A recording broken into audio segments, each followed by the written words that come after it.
էլի մեծ ճոռոմ խոսելը, սա գնահատում ենք իրենց այդ փրփուրներից կախվելու վերջի հնարավորությունները։ Ընտրակաշառք բաժանողներ են իրենք, վարչական ընտրական հանցագործներ են իրենք ու դրա համար կան բազմաթիվ փաստեր, սկսած որ ընտրություններից առաջ համատարած պարտքավճար են բաժանում ուժային կառույցներից, վերջացրած նաև տարբեր տեղերից լուրեր կան, որ նաև քեշով փորձում են ընտրակաշառք բաժանել։ Այս ամեն ինչը մենք ուսումնասիրում ենք, սրա մասն էլ համապատասխան արձագանքներով հանդես կգանք։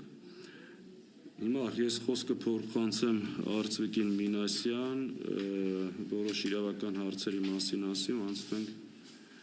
խնդրեմ, կարող է այս տեղերով փոխվեք դուք։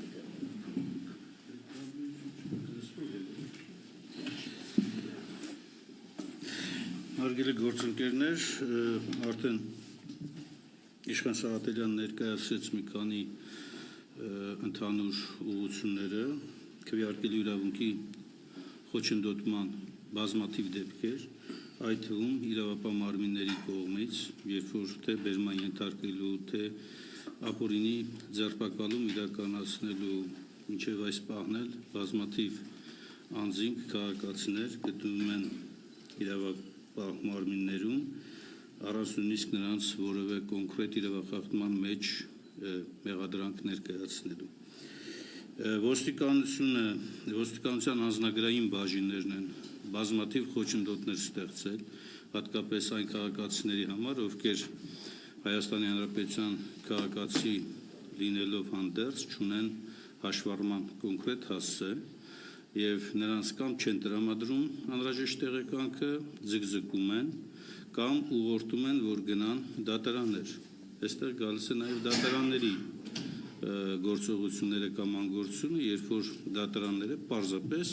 կամ հրաժարվում են ընդունել նման դիմումները, կամ փորձում են տարբեր պատրվակով ձգձգել։ Այդպիսի կոնկրետ դեպք քիչ առաջ էլ տեղի ունեցավ, երբ Հոսեփ Աբեդյանը Իրանից առավոտվանից չի կարողանում իր քվեարկելու իրավունքը իրացնի։ Ոստիկանությունից, անձնագրային բաժնից ասում են, մենք չենք կարող տալ ձեզ համապատասխան փաստաթուղթ, գրավոր մերժում են, այդ գրավոր մերժումը փորձում ենք դատական կարգով բողոքարկել, դատարանները հրաժարվում են ընդունել։ 2-3 փորձից հետո մի կերպ կարողացել ենք մուտք անել, դե պատկերացրեք, մնացել են ընդամենը մի քանի ժամ, դա էլ ավանային հավանականությամբ այդ ժամով պայմանավորված կձգեն եւ մարդը կզրկվի իր իրավունքից։ Մյուս կարևոր խնդիրը, խոշոր մասշտաբի խնդիրը արցախահայերի հարցն է, որ այդպես էլ հստակ ու ռեալ խոչընդոտներ ստեղծեցին արցախցիների քվեարկության հարցով։ Հանձնաժողովներն են առանձին դրվագներում, դեպքերում ուղղակի հանդես գալիս քվեարկելու իրավունքի խոչընդոտման դիրքերից, երբ նույնիսկ այն տեղեկանքները, որոնք ոստիկանությունից մի կերպ հնարավոր է լինում վերցնել, պարզապես հրաժարվում են այդ տեղեկանքներով, լրացուցիչ ցուցակներով մարդկանց քվեարկության թողել։ Իհարկե մենք օպերատիվ աշխատում ենք նաև կենտրոնական տրական հանձնաժողովի հետ, կենտրոնական տրական հանձնաժողովը մի քանի դրվագներով օպերատիվ արձագանքել է, բայց այս մասսայականությունը այնքան շատ է, որ պարզապես հնարավոր չի լինում մարդկանց այս իրավունքները ամբողջությամբ եւ լիարժեք ապահովել դրանց իրացումը։